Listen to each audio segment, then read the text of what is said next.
Panorama group, जो सोचता है वो करता है। आपके अपने सपनों का आशियाना।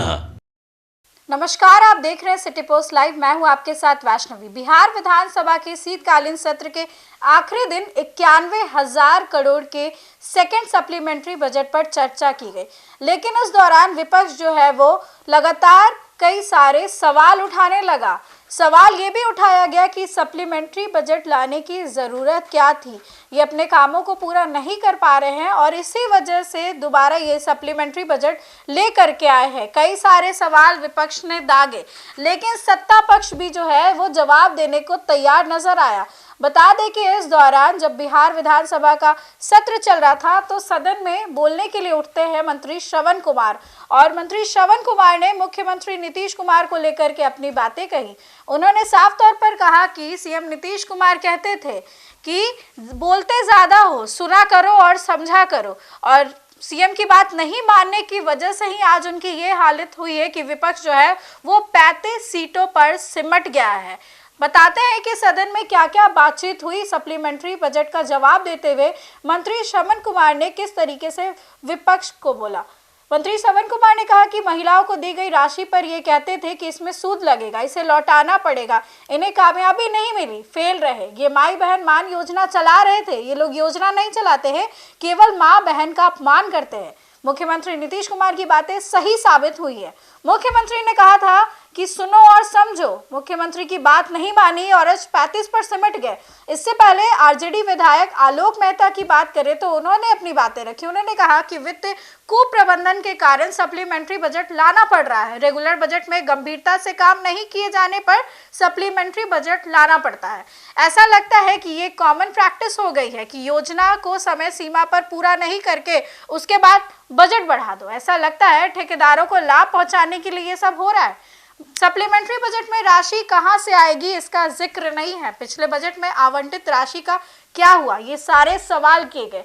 सरकार वित्तीय अनुशासन में फेल हो गई है, केंद्र पर निर्भरता बढ़ गई है, क्या यही सुशासन है? बजट में शिक्षा स्वास्थ्य पर विशेष ध्यान नहीं दिया गया। आरजेडी विधायक आलोक मेहता ने कहा कि सरकार विकास से ज्यादा राजनीतिक लाभ के लिए ये सारी चीजें कर रही है, योजना बना रही है, सप्लीमेंट्री बजट ला रही है। 2 लाख रुपए हर महिला को कैसे देंगे? लगभग 6 करोड़ से ज्यादा महिलाएं हैं, क्या उन्हें हक नहीं मिला है? उन्हीं भी 10,000 रुपए मिले। ये महिलाएं भी सरकार से उपेक्षा कर रही हैं, केवल 1.5 करोड़ ही की। 40 लाख लोग बिहार में ऐसी बस्ती में रहते हैं जहां कनेक्टिविटी मुख्य मार्ग से नहीं। ऐसी बस्ती की संख्या 100 से अधिक है। कई मोहल्ले ऐसे हैं जहां पाइपलाइन तक नहीं है। विधानसभा की कार्रवाई अनिश्चितकालीन के लिए स्थगित कर दी गई। लेकिन आपको बता दें कि कई सारी चर्चाएं हुई। विपक्ष की बात करें तो उन्होंने सप्लीमेंट्री बजट को लेकर के सवाल उठाए कि पूरा काम नहीं किया जाता है समय पर और बाद में सप्लीमेंट्री बजट लाया जाता है, और कहां से पैसे आएंगे इसकी भी बात नहीं की जाती है।